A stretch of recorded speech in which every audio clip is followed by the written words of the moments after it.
Northern California is home to a diverse array of grassroots organizations and individuals who are striving to change our world for the better. On this episode of Bay Area Bountiful, we explore people power. Bay Area Bountiful is about agriculture. It's about feeding us. It's about land and water. It's about the health of our planet. It's about stories that matter.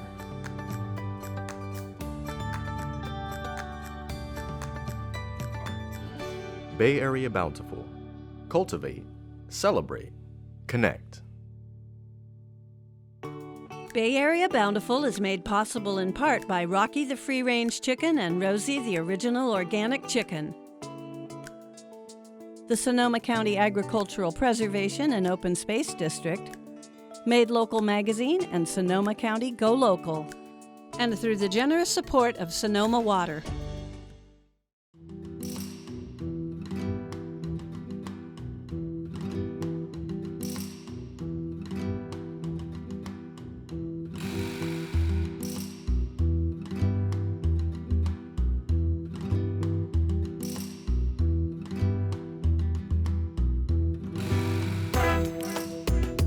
Andrea Sakir was born in Colombia and grew up in East Oakland. Andrea is a bike rider, a bike mechanic, and an idealist. It's a very simple act in some ways to ride a bike, and yet it can be so powerful. It's one of those things where people don't think that there's a big impact in it, but there is. You have this tool that you can get yourself from A to B with no other type of power but your own. It's a lifestyle for your wallet, lifestyle for your health, not only your physical, but your mental. And it's a lifestyle for the environment. Andrea works for East Oakland nonprofit Cycles of Change, repairing bikes and teaching bike safety at local schools. I see myself in a lot of these students, just having that feeling of like seeing someone scared, timid, thinking they can't do something, and then like they got it. Their smiles, it's just like the whole face just brightens up, and it's just, yeah. So I remember that feeling through the students I teach now. Andrea learned to ride a bike at one of these school programs. I just really didn't even like to go to class. I was a little bit of a troubled youth. I just was having a hard time in high school. I went to class every single day that week because it was like so fun to do it. It just felt like I could do something for myself and be independent. For someone like me that was always taking the bus and like waiting on the bus or other people to give me a ride, just knowing that I could get a bike and do that myself just felt really empowering. I went back to my high school as an educator in that same PE class. It was like a full circle for me. The exposure to a bike leads to the exposure of 10 other things.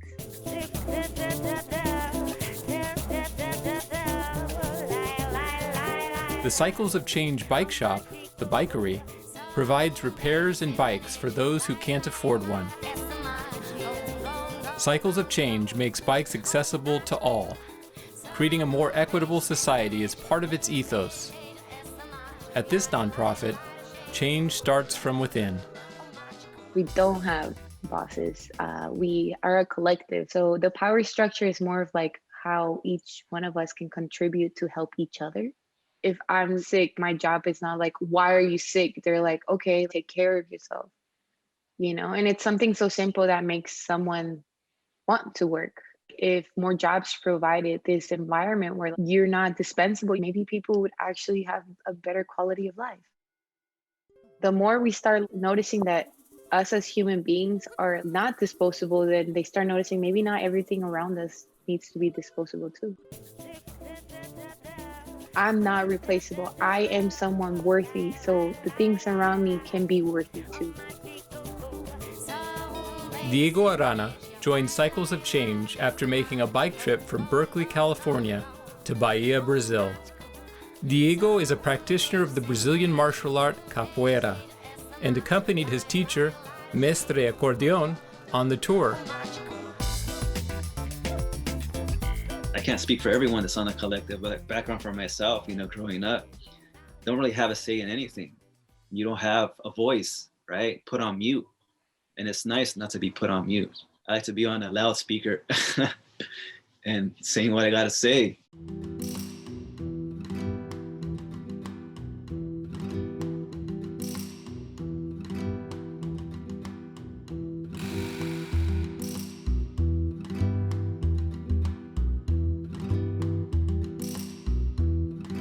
Biking doesn't have to be a luxury.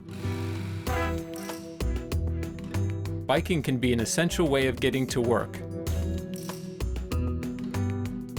Diego commutes to East Oakland from Richmond. Reliable biking infrastructure is not always available in areas like East Oakland. You go to North Oakland, they have very protected bike lanes, right? Painted nice and green, it's beautiful, right? It's North Oakland. East Oakland doesn't get that love.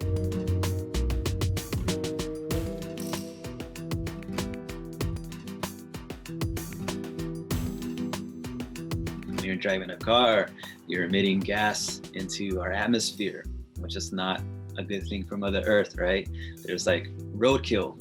And in a bike, there's not gonna be a roadkill, right? There's a noise pollution. Cars, big vehicles, trailers, trucks, they're super loud.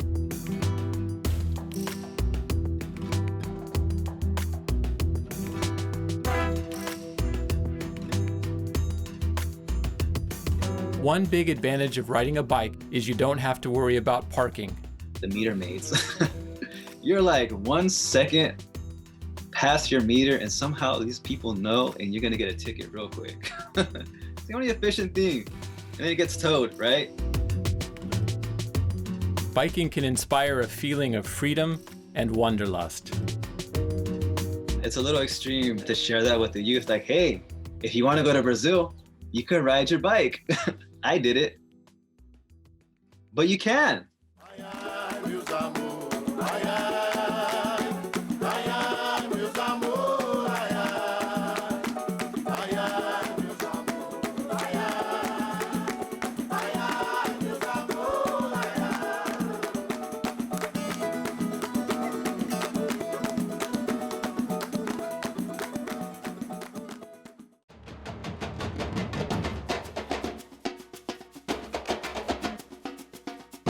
Mira Monicum Shirley is an Ivy League graduate, an artist, an author, an environmental educator, and a surfer. She traveled up the coast of Brazil documenting her surfing adventures as part of a multimedia project. Pega onda. Yeah, surfing words, prancha, that means board. Manobra, that means like a trick. This Brazilian surf odyssey inspired the next chapter of her life. After returning to the San Francisco Bay Area, Mira teamed up with her friend Farhana Hook and became a co-founder of Brown Girl Surf. Joy is actually part of our mission. Our mission is to build a more joyful, diverse, and environmentally reverent women's surf culture.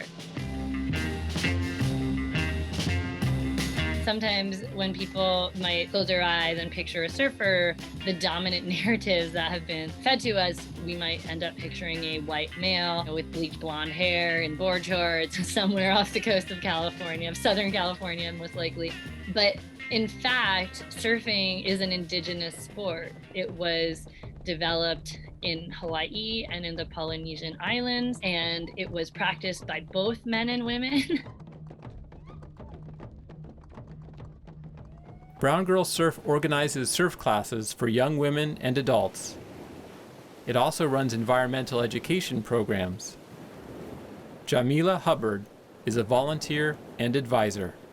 Part of the goal of Brown Girl Surfer, at least for many of the volunteers, is it's helping to change the default of what people think is a surfer and who people think belongs in the beach and in the water. I think socially, if you can begin to chip away at that, where people just have different expectations or different understandings of what we can all be, I think that's a huge gift to social change. What is that feeling like to be in the water surfing? Do you remember your first time trying to surf? It was hard, but it was also very freeing. And I think that that's one of the reasons that I love it so much. It is such a powerful and profound feeling of joy and power and freedom. All the other things in your life just might disappear in that moment. It's just a really magical time.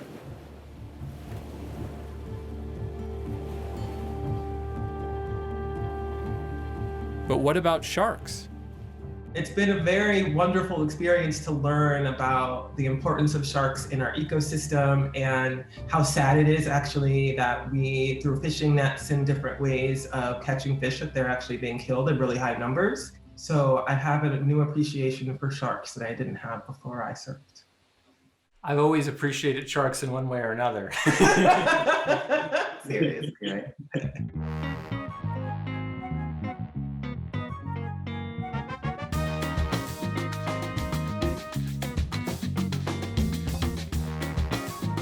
One of the young women who was a part of the program, I think she was maybe 14 or 15 at the time, but she had been with us for a few years. She wants to be an environmental lawyer when she grows up, right? She's like seeing opportunities for herself in the future that she wouldn't have known about had she not had this connection to the earth and to the ocean.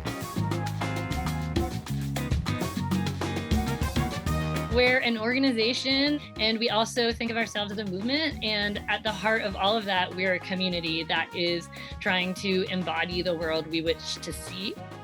And as we're building community, we're also creating access because the access hasn't been there. When Brown Girl Surf started programming in 2014, and we wanted to operate at Pacifica State Beach, we were told we couldn't without a permit. But then when we went to find out how we could apply for a permit, we found out that there actually was no procedure for applying for a permit, that there were only 4 permits allocated. They were allocated to 4 specific schools, and that there was no indication that permits would ever become available to anyone else. It was very frustrating early on to understand that even though we are trying to create this really positive community, that we're not always welcome everywhere.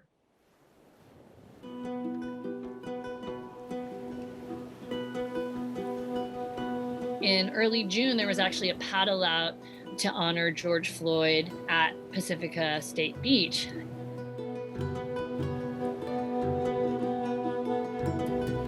Brown Girl Surf was one of the speakers, and we said, look, y'all are here to show your support, but it's important to really know what's going on right here. And at this beach that we are standing on right now, like, Brown Girl Surf has not been able to operate since we've started.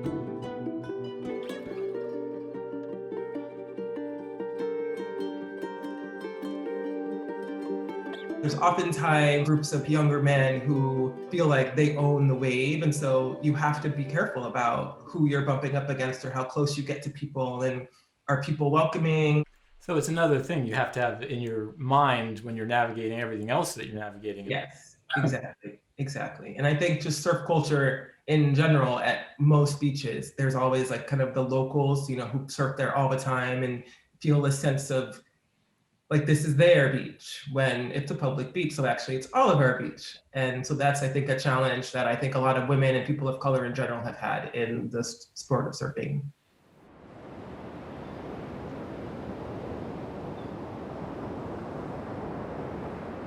Who historically has had the privilege of being able to live near beaches, you know, just based on our economic system, it's going to be less likely to be people of color. And then based on straight up housing discrimination, it's really, really hard for people of color to have grown up at the beach as a local.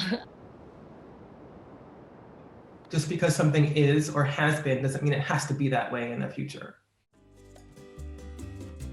Brown Girl Surf and its grassroots supporters successfully lobbied the city of Pacifica, which administers surfing school permits.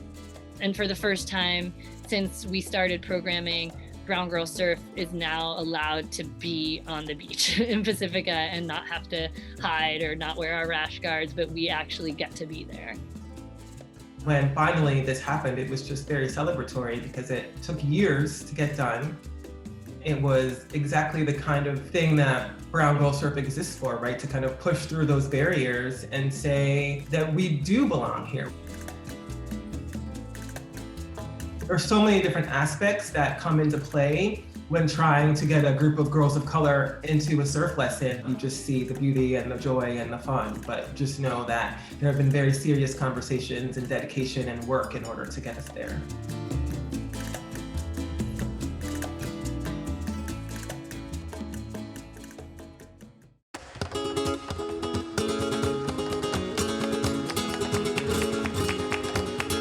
San Francisco-based filmmaker Mark DeSena travels the world, telling stories about people making change and standing up to powerful interests.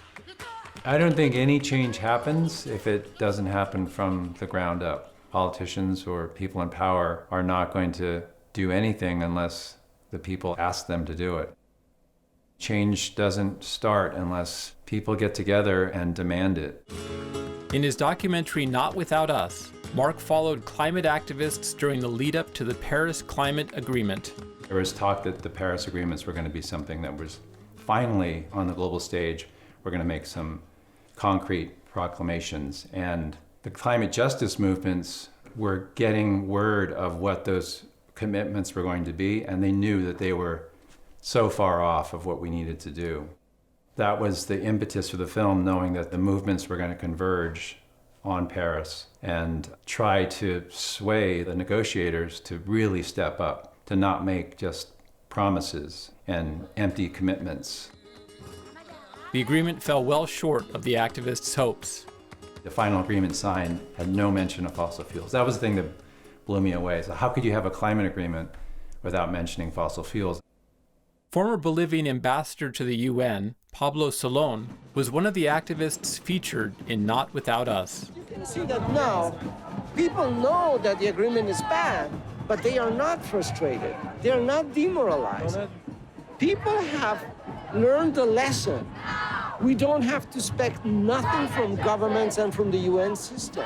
We have to do it ourselves. Mark believes artists, poets, and filmmakers can inspire change. I like to think that my films can act like an organizer. If it changes one person's mind, who then maybe changes someone else's mind, that is in itself a form of organizing. Mark's films have screened to audiences around the world at film festivals, on television, and online. His first feature narrative, Dopamine, premiered at the Sundance Film Festival in 2003. Since then, Mark has written and directed numerous documentaries and worked with a variety of organizations, including the Redford Center. Robert Redford was executive producer and narrator, and James Redford was producer of his film about the Colorado River, Watershed. All of my films are really love stories. Any film, you have to, at first, fall in love with the characters. You have to relate to the characters and see that they're human. Beauty and good cinematography and great music are Trojan horses for getting messages across. What do you see as the connection between environmental issues and social justice issues and social issues? The thing I realized about environmental issues and social justice issues is that they're all interconnected. You're not going to stop climate change unless you really look at the systemic issues. It's not just solving things for the environment. Of course, we need to save the planet, but there are people that are going to suffer much, much more and more acutely, and who have had the least amount to do with pollution or the carbon emissions. It's changing our worldview. Yes, companies need to make profit, but they also need to take into account people, labor, how their people are treated, and resources. Are we just extracting everything and leaving nothing, or are we regenerating? Mark is working on a new film, The Returning, that explores climate and social justice issues through the lens of farming. Black farmers used to own 14% of the farms in the US, and today that number is down to 2%. That 14% of farmers, a lot of their land was, they were either forced off the land or were stolen, or they couldn't get loans from the USDA. There was so much structural racism built into the agricultural system that they didn't have a chance. So the Justice for Black Farmers Act is trying to make land available, make funds available for black farmers. Changing our relationship with the land could yield great benefits for the planet. It is an astounding fact that most of the world's food, 70% of the world's food, is grown by small farmers. Industrial agriculture, despite all the promises, only provides 30% of the world's food, but uses 70% of resources, energy and water, and also uses fertilizers and pesticides. If we could solve the food system, solve the land use, solve the industrial ag's impact on the world, then we might be able to solve the climate crisis.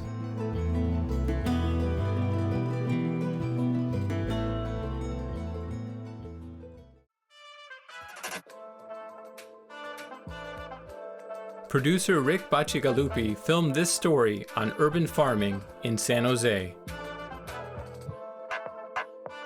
Once a leading agricultural area, now most of the Santa Clara Valley has been paved over, disconnecting many from neighbors, jobs, and food.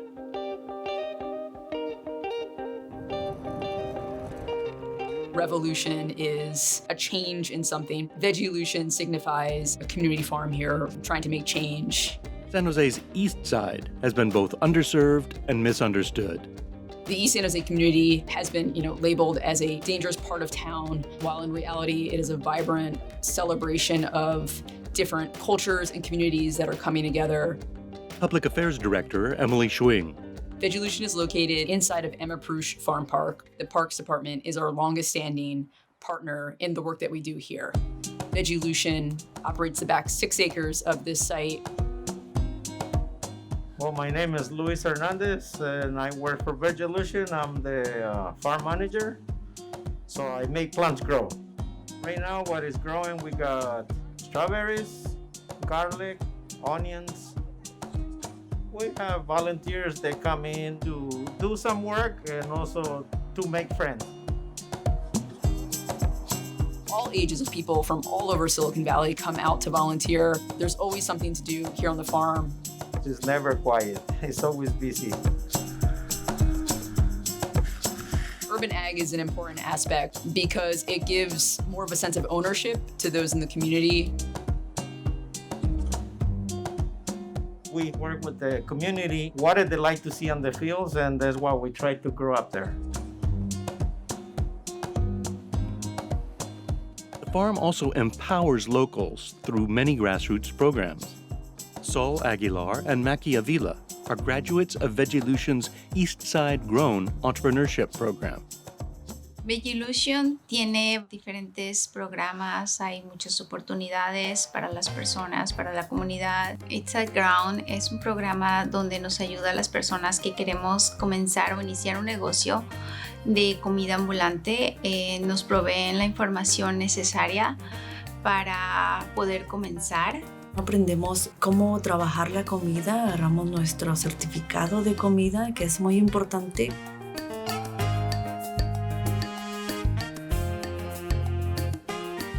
Eastside Connect is our farm box program that we're running at Veggielution. Families from East San Jose will come to the farm to pick up a farm box.